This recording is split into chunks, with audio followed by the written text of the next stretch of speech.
अस्सलाम वालेकुम जी, अशफाक सत्ती आपके सामने मौजूद है और आज बात करने जा रहे हैं कराची के मसाइल की। जब से होश संभाला है, बल्कि होश संभालने से पहले भी यही सुनते आए थे कि कराची जो है वो एक लावारिस शहर है। वो शहर जो उरूसुल बिलाद कहलाता था, वो शहर जो रोशनियों का शहर कहलाता था, आज वहाँ पर अंधेरे छाए हैं। अच्छा, ये मैं उस वक्त की बात कर रहा हूँ जब मेरा बचपन था। उस दौरान मैंने देखा कि हम हमेशा ये सुनते थे कि MQM के मुख्तलिफ फ्रैक्शंस हैं, बाकी जमातें हैं और ला कानूनियत जो है उसका दौर दौरा है। 90s कैसा गुजरा आपके सामने है, लेकिन 2000 या उसके बाद की सिचुएशन भी जो हमने देखी उसमें कुछ बेहतरी नहीं आई। यानी कि हम हमेशा देखते थे स्कूल जाते हुए भी कि जो बसेस चल रही होती थी, ख़ासतौर पर मुख्तलिफ इलाकों में कराची की बात करें तो सूरत हाल ऐसी थी। ट्रांसपोर्ट चलती थी, हड़ताल होती थी, बसें चलती थी, लाकानूनियत उस वक्त भी उरूज पर थी। होश संभालने के बाद फिर ये देखा कि मेरे माँ बाप भी इसी सूरत हाल से बेहद परेशान और नाला नज़र आते थे कि कहीं घर पे इकलौती औलाद है, भत्ते की पर्ची ना आ जाए। बहुत से मसाइल थे।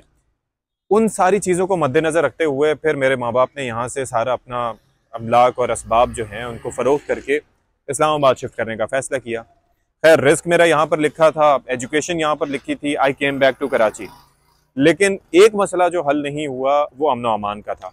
2013 आपको याद है जब नवाज शरीफ साहब वज़ीर आज़म थे और उस वक्त एक स्विफ्ट ऑपरेशन किया गया। उसके नतीजे में फिर आपने 2013 से 16 तक देखा कि अमन अमान की सूरत हाल में कुछ बेहतरी आई, लेकिन दैट वॉज़न्ट परमानेंट। उस वक्त इंटेलिजेंस बेस्ड ऑपरेशंस भी हुए, उस वक्त आपने देखा कि फ़ौज का भी किरदार रहा, रेंजर्स किस तरह से एक्टिव रहे, किसी हद तक जो है अमन अमान आपको बेहतर नज़र आया।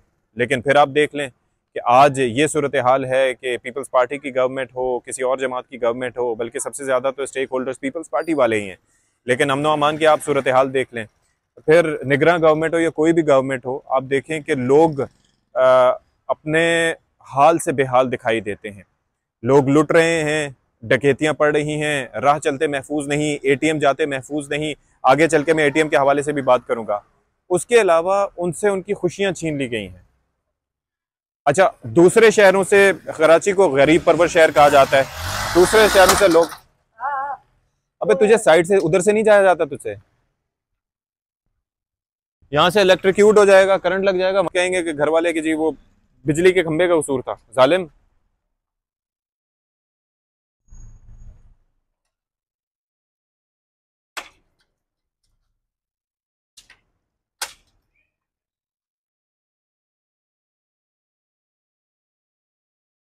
देखो स्टार्ट हो रही है बाइक, एहतियात से जाना।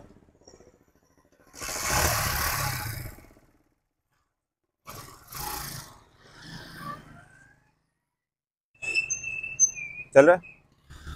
गर्ज ये कि जिसने भी मौका मिला उसने कराची का इस्तेहसाल किया। अच्छा, जो लोग दूसरे शहरों से यहाँ पर रोजगार की तलाश में आए थे, अव्वल तो यहाँ के मकामी लोगों को रोजगार नहीं मिलता। वैसे तो आपको पता है मिनी पाकिस्तान कराची को कहा जाता है, 70% से ज्यादा रेवेन्यू जनरेट करता है, लेकिन यहाँ के अपने लोगों के लिए रोजगार के मौके नहीं है। जो लोग यहाँ पर आके बसते भी हैं वो पढ़े लिखे हैं, तो वो किसी न किसी तरीके से अपना रोजगार हासिल कर लेते हैं। लेकिन जो बाकी लोग यहाँ पर आते हैं रोजगार की तलाश में, तो या तो वो भीख मांगने के लिए आते हैं, या फिर आपने ये देखा होगा कि वो लूट मार के लिए आते हैं। और ख़ासतौर पर ईद के अयाम में आपको भिखारी भी नित नई नस्ल के शक्ल के दिखाई देते हैं। और जो वारदातें भी हो रही होती हैं उसके अंदर कोई अफगानी निकलेगा, कोई फिर सराइकी निकलेगा। अच्छा, इसमें ये नहीं है कि मैं किसी कौमियत के हवाले से कोई अपनी राय ख़राब रखता हूँ, या अच्छे बुरे लोग हर रंगो नस्ल में पाए जाते हैं। सो द थिंग इज़ कि इस मामले पर सोचा जाना चाहिए। One needs to sort the things. ये जो मामलात हैं ख़ासतौर पर अमन अमान से मुतालिक है, अनसर्टिनिटी होगी तो कभी भी मुल्क तरक्की नहीं कर सकता। कराची पाकिस्तान का सबसे बड़ा शहर है, अगर ये तरक्की नहीं करेगा तो मुल्क खाक तरक्की करेगा, बल्कि वो कहते हैं कद्दू तरक्की करेगा। एक बड़ा मसला हमारे साथ है, हम ज़ाहिर है कि कोई ज़ख़ीरा अंदोज़ नहीं है, हम सियासतदान नहीं हैं, हम ऐसे लोग नहीं हैं कि जो अपने घरों में पैसा हर वक्त बड़ी तादाद में रखते हों, बड़ी मकदार में रखते हों। हमारी कोशिश ये होती है कि हम जब पैसों की ज़रूरत हो तो प्लास्टिक मनी का इस्तेमाल करते हुए या क्रेडिट कार्ड यूज़ करें, या फिर किसी ATM पे जाकर वहाँ से पैसे निकलवा लें अपनी सहूलत के मुताबिक। आप देख रहे हैं मैं यहाँ पर एक ATM पे मौजूद हूँ, और आजकल जो वारदातें और स्ट्रीट क्राइम्स बढ़ते जा रहे हैं उसमें एक बड़ा प्रॉब्लम है। प्रॉब्लम ये है कि ये जो क्रिमिनल्स हैं ये नोट कर रहे होते हैं, देख रहे होते हैं कि आप किसी सुनसान किसी ATM के पास जाएं और वहाँ पर जब पैसे निकालने के लिए मौजूद हों तो फिर कोई ना कोई आगे आपको लूट के चला जाए। ठीक है, ये बड़ा एक कॉमन सी चीज़ है। ऐसे में कौन सी चीज़ें हैं जिनका ख्याल रखना चाहिए? ये भी हमारे भाई पैसे निकालने आए हैं, लेकिन हम इनको लूटेंगे नहीं क्योंकि हमारे पास हथियार नहीं है, और दूसरा हमारी इंटेंट भी नहीं है। लेकिन द प्रॉब्लम इज कि लोग इन मौकों का फायदा उठाते हैं। जैसे ही आप निकले, उन्होंने आपको ट्रेस किया, एटीएम के बाहर देखा, सुनसान एटीएम है, वहां से आए, आपको लूट कर चले गए। आपने करना क्या है? आप ये देख सकते हैं, मैं इस वक्त जरा अगर दिखा सकें, मैं एक ऐसी जगह पे मौजूद हूँ जी, यू गॉट द आइडिया, कि जो सुनसान नहीं है, जहाँ पर लोग मौजूद हैं, बड़ी तादाद में लोग मौजूद हैं, तो यहाँ पर भी निस्बतन एक एहसास तहफ़्फ़ुज़ मौजूद है। कोई ऐसा एटीएम जो कि सुनसान हो, तो आप जरा सोचिए कि जब वहां पर आप अकेले होंगे तो दूसरा भी कोई पहुंच सकता है, क्योंकि आप सिर्फ कानून नाफिज करने वाले इदारों पर रिलाई नहीं कर सकते।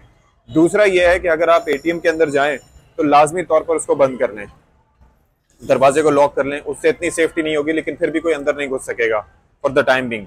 दूसरा ये है कि सुनसान ना हो, ये मैंने आपको क्लियर कट बता दिया। यहाँ पर इस इलाके में जहाँ पर मैं नॉर्थ नाज़िमाबाद में मौजूद हूँ, बहुत से एटीएम्स ऐसे हैं कि जो थोड़ा सा निस्बतन सुनसान है। तो ये आपने अपनी सेफ्टी खुद करनी है, क्योंकि स्ट्रीट क्राइम्स बढ़ते जा रहे हैं। पुलिस वालों के और बाकी जो काम है उनके कानों पर उस तरह से जू नहीं रिंग रही, क्योंकि आप देखें सियासतदान मूव करता है प्रोटोकॉल में। जो पुलिस ऑफिशियल्स हैं उनके पास अपनी सेफ्टी होती है, उनके पास हथियार होते हैं, उनके पास बाकी लोग होते हैं। लेकिन आम आदमी अपने तहफ़्फ़ुज़ किस तरह से करे, थोड़ा सा अपने सिक्स सेंस को यूज़ करे, कॉमन सेंस को यूज़ करें।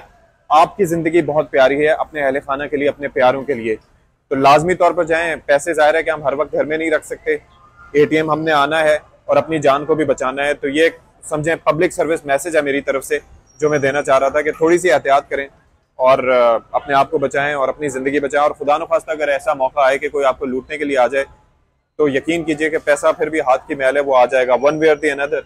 लेकिन आपकी ज़िंदगी अगर चली गई ना, तो वो कभी वापस नहीं आएगी। तो अल्लाह ताला हम सब पे और हमारे हाल पे रहम करे और आप सबके लिए आसानियाँ पैदा करे। Stay tuned for more.